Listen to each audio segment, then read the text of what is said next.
Good afternoon, everyone. Thank you for investing your time with us today. My name is Neha Singhvi, and I'll moderate the panel discussion.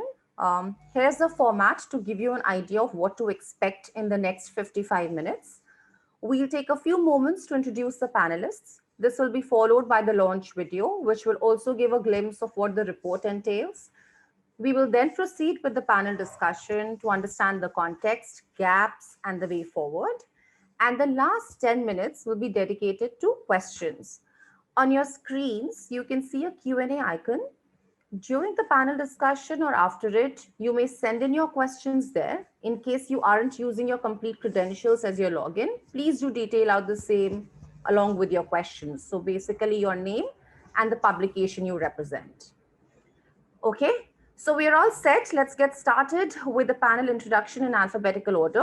We have with us an amazing panel comprising of core Condom Alliance team members who were also a part of the technical committee responsible for the report that we are launching today. We have with us today Mr. Ajay Rawal, founding member Condom Alliance and General Manager Marketing Raymond Consumer Care. Mr. Brij Balaji Singh, founding member Condom Alliance and Senior Vice President Operations, TTK Protective Devices Limited, TTK Healthcare Limited. Mr. Ravi Bhatnagar, founding member Condom Alliance and Director of External Affairs and Partnerships in Asia, the Middle East and South Africa, Reckitt. And Ms. Vitika Yadav, member Condom Alliance and Head Love Matters. Welcome all of you again. Now, before we move ahead to the launch, let me give you a quick overview on what is Condom Alliance. The Condom Alliance is the coming together of key stakeholders like our panelists today who see a thriving condom market as a significant contributing factor for the health and well-being of youth in the country. It is envisaged as a collective to coordinate efforts and implement joint activities to revive and expand the condom market. And the reason why we are here today, Condom Alliance is launching the first of its kind Condomology report. Condomology comes from Condom Consumer Psychology, a report that explores and identifies the psychological and social barriers of condom usage amongst youth in India. The report also urges stakeholders to come together and share their perspective, take necessary steps, and initiate conversations about safe sex and contraceptives in the mainstream society.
make the change. And on that note, let's go to our panelists to talk about how we actually bring about this change. There are some disconcerting statistics that we've come to see in the report that we just saw right now. A nation with the highest youth population that is active on social media and casual dating apps, but with such low condom usage. Why? What are the key factors that contribute or are responsible to this low condom usage amongst the youth? Ravi, let's start with you. What do you think? What are the reasons? I see it from the lens of pre-COVID and post-COVID era. So I'm talking about, the post-COVID era first. Mhm. In this post-COVID era, things have changed. There are a lot of new apps which have come up, ranging from Dunzo to Delivery to many others. They are somehow able to cater to the urban demands, Mhm. where people are promising like in 3 hours, 4 hours, your medicines will be delivered. And most of the people are getting dependent on this because you can't move out amid all these lockdowns. Yeah. So what's happening to Bharat? That's a big question mark. Still, like India is divided into Bharat and India. So lockdowns are there also, lockdowns in urban also. There are new ways and mechanisms which are to be made. New fueling is to be done, where there are enterprise solutions Mhm. which can make the condom available in a stipulated time. There are some experiments some youngsters have done, in Gurgaon or so, where they promised availability of condom in 30 minutes to 1 hour. I think so. More fueling of those entrepreneurial, mechanics have to be done instead of, just focusing on the old brick and mortar models. Although brick and mortar models are also important because a lot of livelihoods are attached to that. But Swiggy's of picking up the condoms and delivering at the right time are very much required. I was seeing a website yesterday, Neha. So everything was showing me stock out or sold. Mhm. The site was basically, like chewable panties to chewable, undergarments to lubes and to condoms and to fluorescent condoms and many other things were there. And most of the things were all stock out. Depends on like who is triggering the behaviors, who is bringing the consumers to these sites. And this is very much an Indian site, Mhm. hosted on the Indian, servers. At one side, we are saying like, condoms are not getting sold. Myself and Ajay, we were discussing how is this month not looking very promising. Maybe we have to start thinking about the post-COVID world, how the access can be made more easily. When Mhm. Zomatos are there, when new thinking, like the brick and mortar stores or the super stores where our condoms are there, can we not do the vaccination of those stores operators? Can we help them in a way or another way so that if they are happy, they are healthy, they will be able to serve us, because a huge population is getting impacted by COVID in this second wave, where you don't have people to deliver the things at your doorstep now. It's reduced drastically. So there are a lot of things which comes to my mind, but most importantly is the new ways of doing the business have to be incorporated, which are COVID friendly. That's a good point that you make. Have new business, have new ways of doing business, enterprise solutions. And you also pointed out to the website, which, where you saw most of the stuff was sold out. And that brings us to the next question. Sex in general in our society is more integrated in the new age lifestyle, right? But when it comes to topics such as condoms and safe sex, they still fail to enter the mainstream conversations. Pratika, why do you think is there a hesitation here? Neha, like you rightly said, when we talk about popular culture, we talk about Bollywood, OTT platforms, perhaps social media, even availability and accessibility to pornography. We can say that sex and intimacy today is a lot more integrated, in modern day lifestyle than it was. And this is different from the times when I was growing up, perhaps, but something that hasn't changed is perhaps the fact that if a family is watching, something, a show together, and a condom ad sort of pops up or a sex scene pops up, everybody will freeze, no fidgeting at all. Everyone will either keep staring at the screen or they would, sort of want to change the channel. So there is something that hasn't changed. And I feel, Indian families, and as an extension, our society, regardless of place and time, we have just really mastered the art of dismissal and living in the shadow of denial, especially when it comes to important topics and things around sex and condoms. And for some reason, the moment people think of a condom ad or look at a condom packet, I think everybody is just thinking intercourse. And it's just that feeling, if perhaps it's more to do with the psyche, that it is it is about sex and everybody will just shut up around it. We just, as Indians, we don't talk about it, and we would talk about it with our peers or whatever, but there is a general discomfort. You don't talk about it with your children, you don't talk about it with your elderly, and for most part people don't even talk to their partners openly about it, right? So there isn't, on one hand you say that, oh my god, like it's so much more integrated and a popular culture and Bollywood and all of that, it's sort of, it's all out there, but it is really not within the households and the family. It's happening there. We're consuming it, and we're consuming it on different platforms in different ways, but it's not really translating into conversations back home, within relationships, within partners. And I think it's just a general psyche that, sab apne aap ho jayega, sab pata chal jata hai attitude, which we Indians have, right? I mean, ho jayega, kaam kar lenge, chal jayega kaam. And that's perhaps the long and short of it. We just don't talk about it. And I think the fact that the topic in itself continues to hold a lot of fascination for us, for everyone at all age groups, when we are children and adolescents and, sort of when we grow up, there is a degree of fascination around it, but we are all very scared, and especially parents, because I think all parents feel that the moment children will learn about sex, they'll go around looking for sex and everybody will go wild and everybody would want sex. Now, how unrealistic is this scenario, right? Because people are already playing certain things in their mind. It's very scripted, and it's been, sort of going down generations. And I guess that's really what the big problem is. We need to be able to understand that exposing children to good quality content that helps them think logically, rationally, and encourages them to act responsibly is really the future. It is not going to come from OTT platforms or, sort of, you need to get these conversations at home. So, right, like you mentioned, we are consuming it, but we are not using it at our own homes. We are not talking about it at our own homes. And maybe we'll talk about it a little later, I think, because that's a larger piece on how do we bring about this change. We're talking about making a change in almost every individual in this country who is in the age group which can use condoms. So we'll come to that. But, while Ravi was talking, he mentioned that Ajay and Ravi, they were talking about business numbers. Now, I have some stats here which says that the condom market in India has been stagnant with barely 2% compounded annual growth rate in the past 6 years. Yes, COVID is something that you did mention, but Balaji, what do you think? Are there other immediate impediments to overall business growth? Yeah, it's a big question mark, basically, where you're looking at. See, one side, people want safe sex. You have a lot of issues running through the world. The other side, yes, the pricing factor is also hitting. People in India, basically, I feel everything wants them, as Ravi was also saying, people do not want to spend on COVID injections.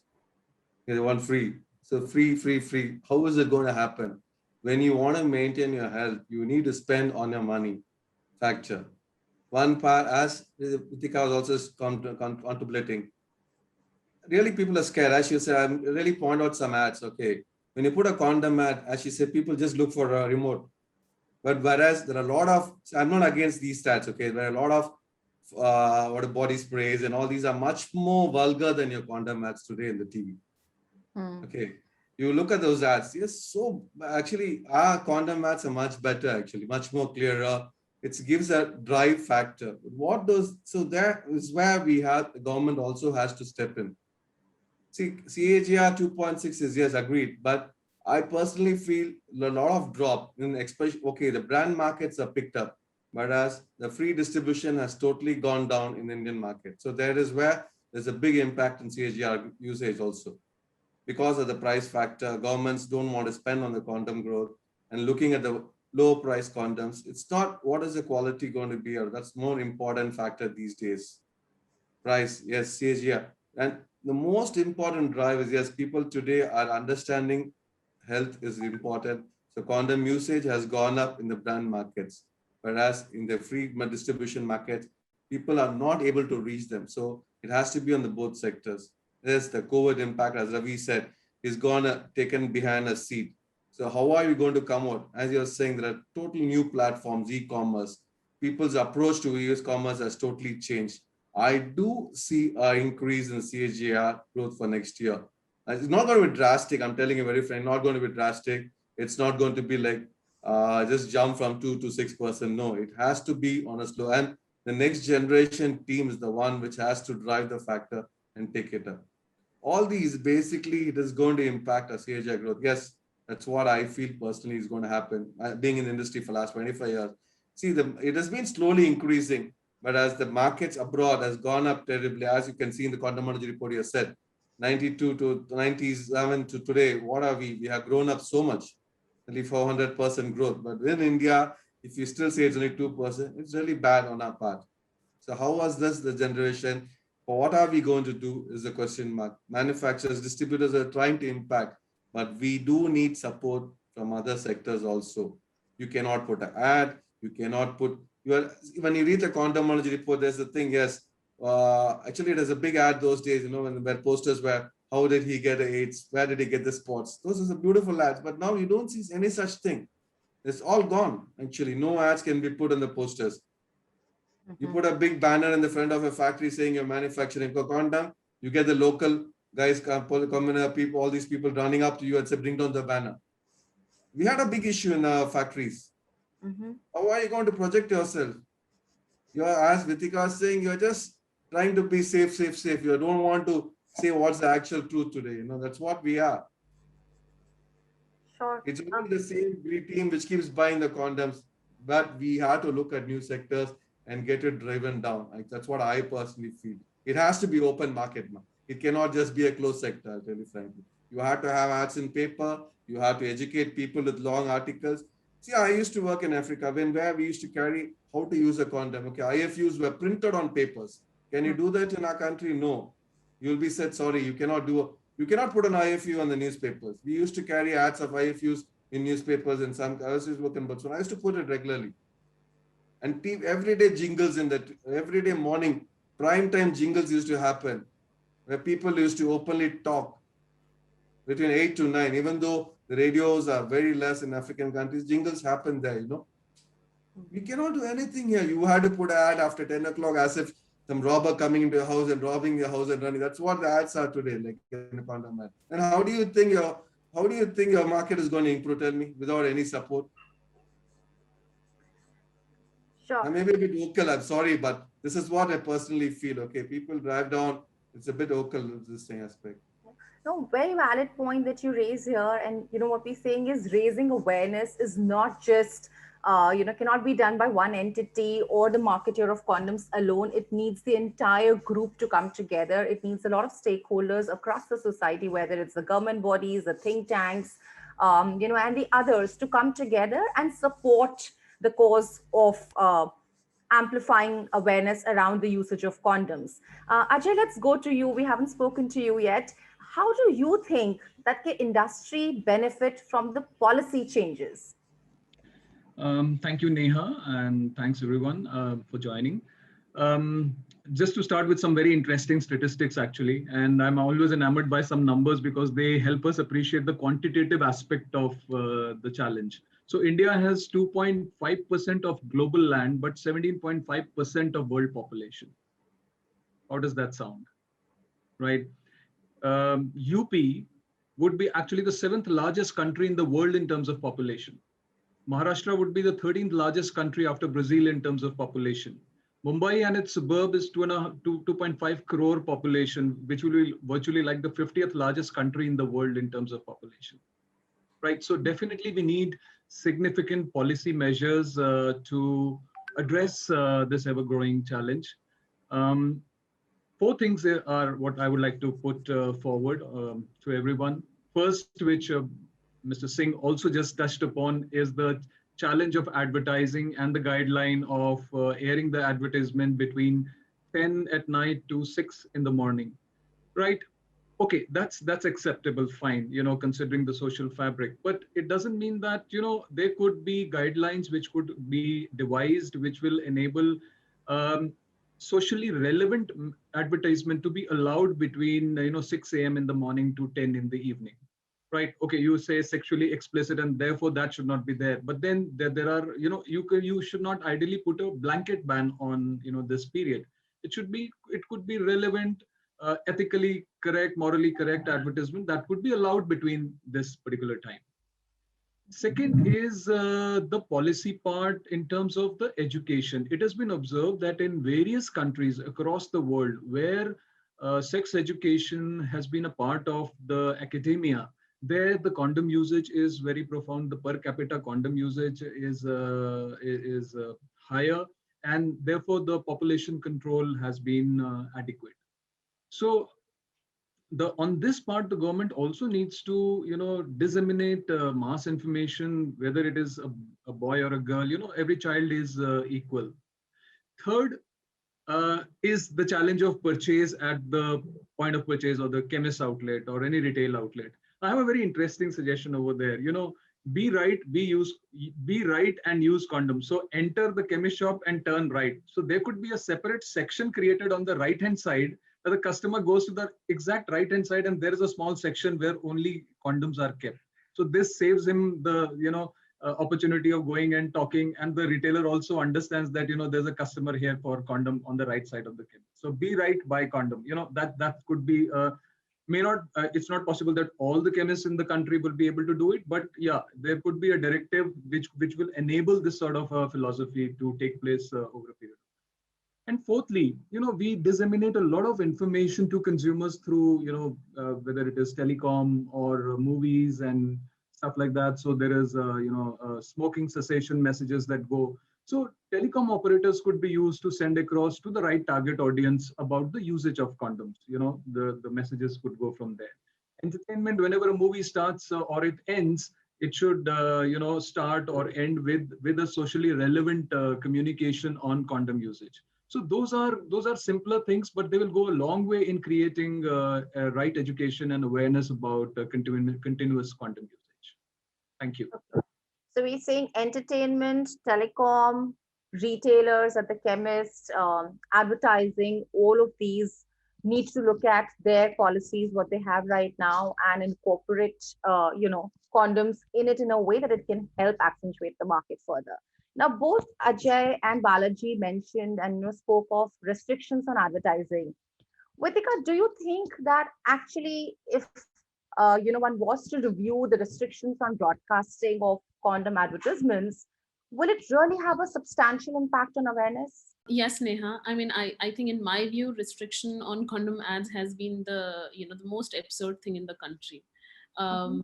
And on one hand, the government has been putting out messages encouraging people to even use the word condom, and on the other hand, and it's been happening for 50 years or more, right, on their own government owned channels.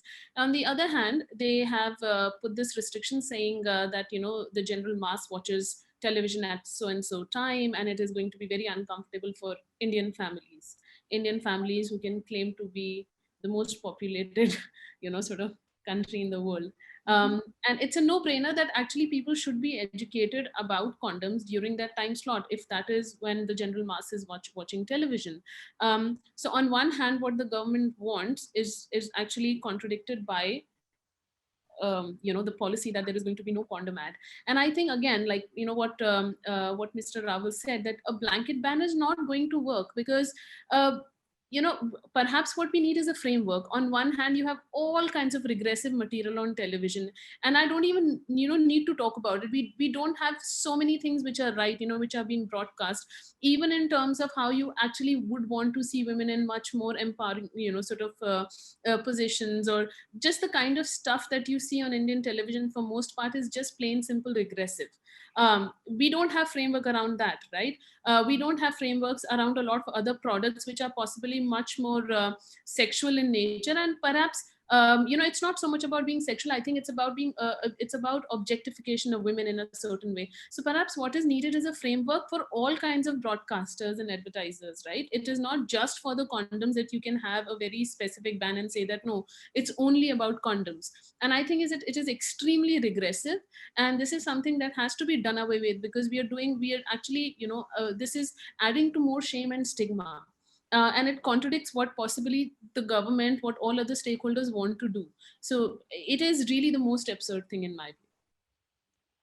Ravi, what do you think? Are there any learnings from any other sector that we can look at? Because we're talking about a subject here right now where I think there are multiple opinions, right? And also the fabric of the society that we're talking about.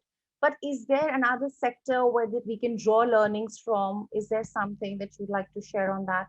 So this is very, very interesting, what Vitika was just telling about, the ban and other things.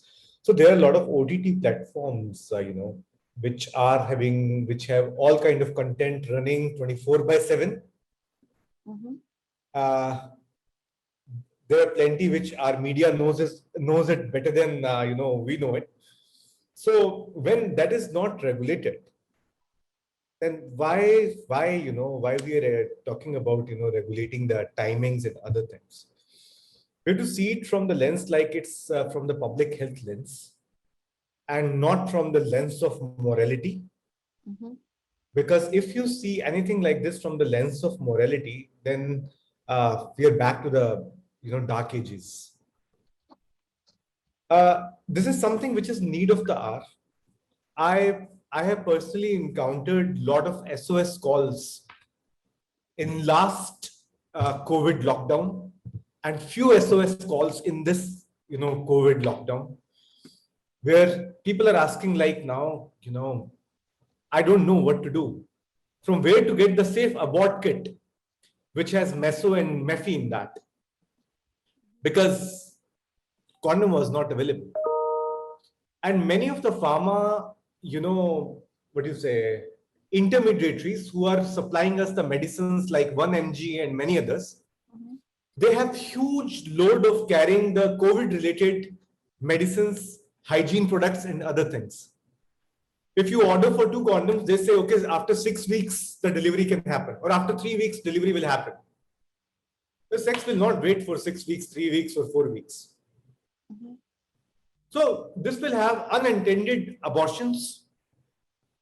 It will have more complexities, and ultimately, if I see it from the gender point of view, so why a woman is to be just seen as the rearer of the kids, and taking care of the kids, and why she has to go through all the complications, when a condom can actually help everyone being more safer. Maybe the disease protection is one point. There was a time when NACO was doing a lot of advertisements on use of condom for HIV, for STIs. There's one time when family planning stream started used to say, okay, aane do sawan ko or something, those kind of ads. But where is the space? Where is the shelf space in the mainstream advertisement where we are talking about condom, except this condom manufacturers who are there on this table? Where is the government? Mm-hmm. So I really think things will be more complex if not taken care now, because there are mental health issues, there are mental well-being issues, there are psychosocial, sexual issues, which all need to be addressed. And this timing and the time frames, that is also pre-COVID era time frames which are being put. Maybe now the needs are different, and the judiciary, the government, everyone has to look it differently now, because the consumer needs are very different now. People are hooked. There was a time when people were actually hooked to OTT platforms, to the TV. Slowly, what we are seeing is people are withdrawing from these platforms also now. In many places, we are getting these examples because they are just getting the COVID news. And the last wave of COVID was number of people dying. This year, COVID has actually told, okay, Ravi's no more. Tina is no more, Sheena is no more. So now you can relate it with the names, and names have just entered your doorsteps. When so much has been changing across us, then why not we rethink and re-look into the timings for the, for these advertisements also? Maybe on the OTT platforms, government should allow it. Maybe some other platforms, we should start experimenting and should start raising our voices. But it should be evidence-based. So I'm very sure this condomology report will be throwing some evidence on like why it is needed now and why now it is to be done. Given the situation and environment currently that you say, was a pre-COVID world and now there is a post-COVID world. Balaji, do you think, we've spoken about a lot of stakeholders, we've spoken about advertisers, we've spoken about, the policy, the government bodies, the think tanks, the ministries, all of them. But do you think, what about marketers, other marketers, other youth brand marketers, should they, who are not condom manufacturers, but do you think that there is a way they should also look at coming into this fold and helping amplify it? Because in terms of access to your people, to the TG who would be using audience, probably their access is much more than for the condom marketers is. Do you think there is opportunity there? Let's be very frank, Neha. Everyone is bothered about their own earnings today. Okay, let's ask you this thing, COVID. How are the other condom marketers going to help? Okay, take for instance, okay, Chichike, okay, we have a very big distribution circle. It's not only condom, there are other divisions also, including, okay, RB or even Mr. Ajay's group. Everyone have a big marketing team. Okay, we have our own distribution, huge distribution circles. Even with that, I'll tell you, we are finding it difficult to just penetrate the market. Just forget the COVID impact. What was it even earlier? It's been a steady market. It's not been how much have you spent on ads. When you start spending on ad, the management start asking, why do you want to spend so much? Where is the revenue from this? See, the concept has to change. Okay, it's only the same team of people who keep going back and buying the content. Now people have a lot of colleges have started moving out of cities. Okay, ministries. Let me verify. Sometimes it hurts. You heard comments. Condom sale is down. Why? COVID, no sex, no. It is people, when you read the articles, they say no hotels are open. It's really sometimes bad to read in societies as words, like, yeah, we need them, advertisements wise. Well, how are you going to increase the condom sales? People have to understand, as Ravi was saying, yes, and your articles which have really said, okay, woman is not only a sex factor, let's be very clear. They also have to have their own impact. You have written very clearly in the people, when they read a condomology report, it very clearly says only 5% or 7% of the women could have a condom before they had sex. What is it? That is where it is. People have to understand accessibility is the one most important thing today. As Ritika is earlier saying, Ritika, I'm just asking a simple question. Today in Indian culture, you cannot order a condom and wait at home for a condom. I'll tell you very frankly, people feel shy. Amazon delivers or whoever delivers. People are going to say, oh, this guy is a joint family. Okay, nuclear families is fine. Okay, joint families is just say, oh, this guy has bought a condom. There's something wrong with him. Why is he buying a condom? Married guy. So these concepts, even though we think we are too open, Indian culture has to change. The 2% growth, I'm telling you, as I said in my earlier discussion, it's going to take a numerous job from all of us. It's not only the manufacturers. As you say, the other marketers, yes, they can surely help you. I'm not saying no, but are they willing to do that? That is the main question. Take for Ricket or even in short, what is Mr. Ajay? All of us have different product ranges in us. It's not only condoms. We try to bring in a lot of new aspects, DO, sexual wellness teams, and all the medicals. All of us have a big distribution circle. But where are the volumes? How is it going to come? All of us are trying to increase the range.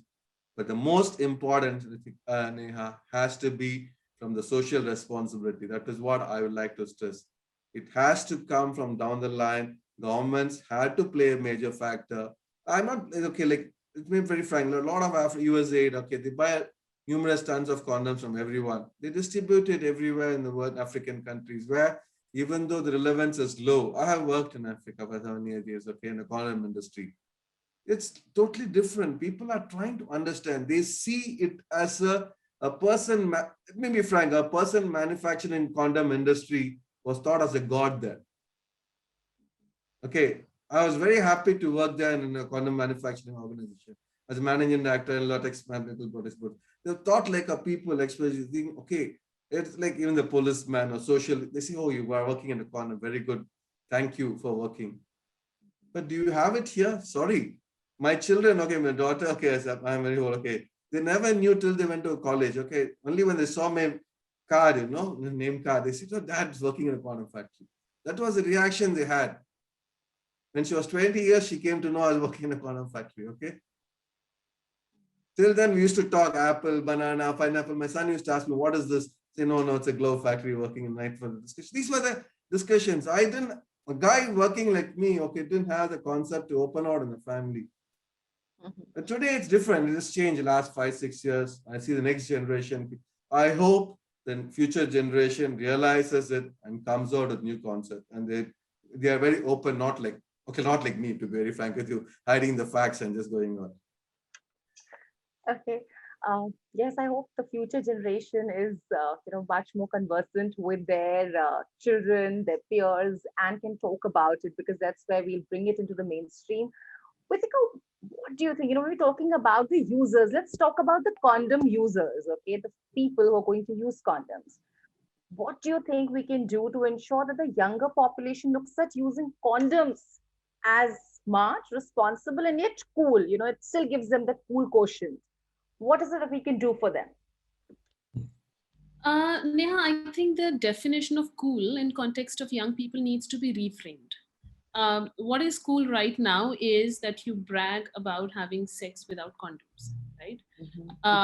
You brag about being in a position of power when having sex, right? So just the definition of cool is completely distorted, and that completely needs to be reframed. It's very interesting because you just talked about how young people are now referring to certain things.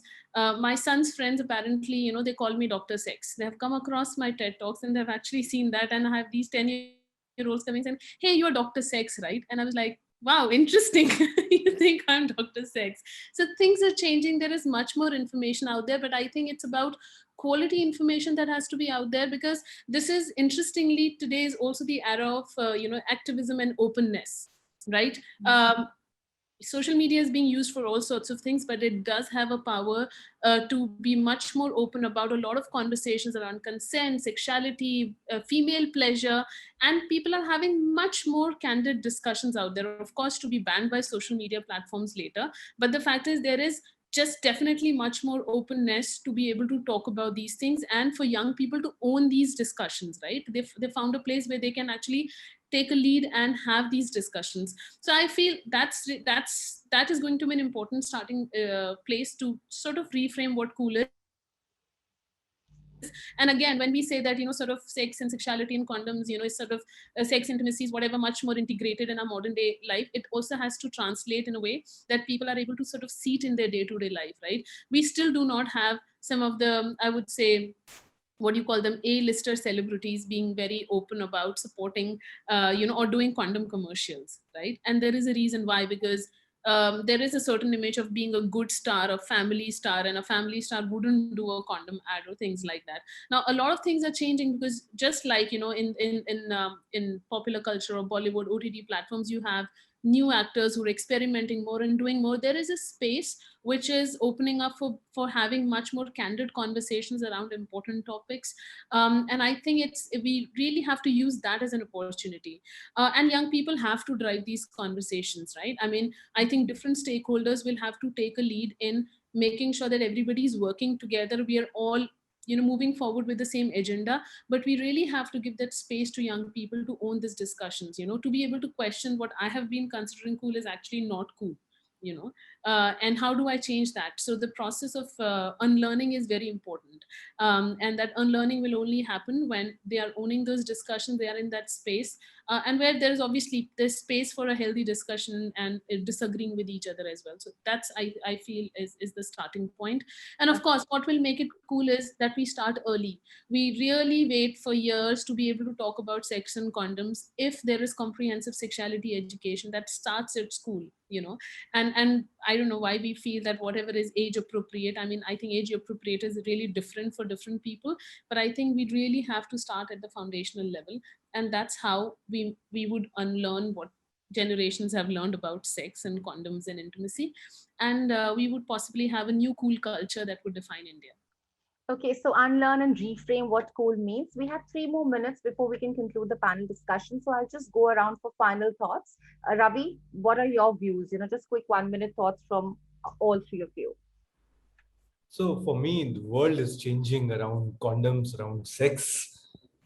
There are organizations which were never a part of sex education or adolescent sexual reproductive health. I'm seeing them actively working towards making the world a better world. Giving an example of Lego. Lego just came out with the LGBTQ plus, whole series of toys a week back. Then I also see Levi's jeans. It's a denim brand working on, demystifying and, working on talking beyond race, color, ethnicity, sexual minority, this and that, coming out with the clothing which are inspired with the new lifestyles, and many other things which are happening. So we need to be open enough to embrace the changes which are coming, and changes are coming very fast. And we need to position ourselves well so that these changes we also brought at speed to the government, so that they also listen to and observe the changes very closely, because they have a bigger and larger mandate, as Mr. Singh has rightly put. So our work is to educate government also in a way. So we need to do it. Thank you. Okay. Balaji, your final thoughts?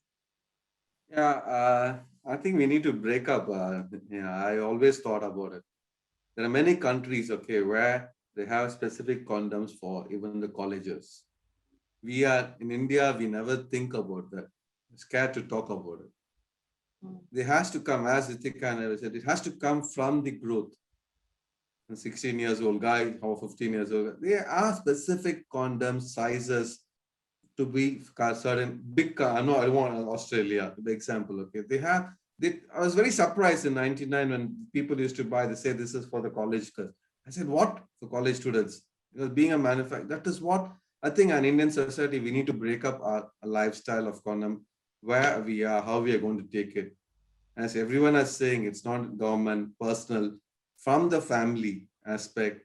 Then you see a CAGR growth coming up, and most important, the health. Today's world, the health is becoming a biggest part. Okay, we don't have much of HIV or STI impacts. But go around and see what other countries are also suffering along with COVID. We don't care. That's what I say. Sorry to use the word. Okay, we don't care. COVID has given us some thoughts in India. We never thought about this, but please also think about what is actually condom doing. Okay, it's not only a pregnancy, birth helping, it also keeps you healthy. That is my concept here. Sexual health. Talk about it all. Ajay, you used your 4 points last time. Do you want to give us, as a final note, 3 things that we must do to drive a change? Okay. The 3 are very, very important and critical, and that's true for every category of product that every marketer markets. We term it as zero moment of truth, first moment of truth, and the second moment of truth. So the zero moment of truth is when someone becomes aware of availability of a product or a category of product, maybe just via advertising. So that's the awareness. Zero moment of truth is awareness. The first moment of truth is when you lay your hands on the product for the first time, and maybe at a supermarket, and decide to check it out and whether buy or not. That's the second first moment of truth, where you try to self-select the product. And then comes the second moment of truth, where after using the product, you become loyal to the product or the category or the brand or the variant, etc., etc. So if I just apply the same to the condom category as well, the first moment of truth, as we all agreed upon, there is adequate need for awareness. Sorry, the zero moment of truth is the need for awareness and the reason why that condom is so essential to be used in our country. That's the zero moment of truth. First moment of truth is the accessibility part and the ability to be at comfort and ease and maybe self-select at the outlet where you are doing it. Well, the modern trade does offer that convenience when people shop in modern trade, but not otherwise at the chemist shop. That is what we see. And the third and the second moment of truth is where we need to, a device mechanism where the right product feature is being used by the right consumer. So if it is a youngster who is just embarked upon the sexual journey and the retailer gives him a delay condom, he's going to have trouble. Right. So therefore, there are flavors, there is delay, there is dotted, there is thin, and therefore the right segmentation and right education about which segment should, is ideal and apt for which category of consumer. And then only would there be the second moment of truth where they will continue using the product. Because finally, it's all about penetration and consumption. If consumption doesn't happen, rest all is nowhere. So those are my three thoughts on the same. Thank you. All right.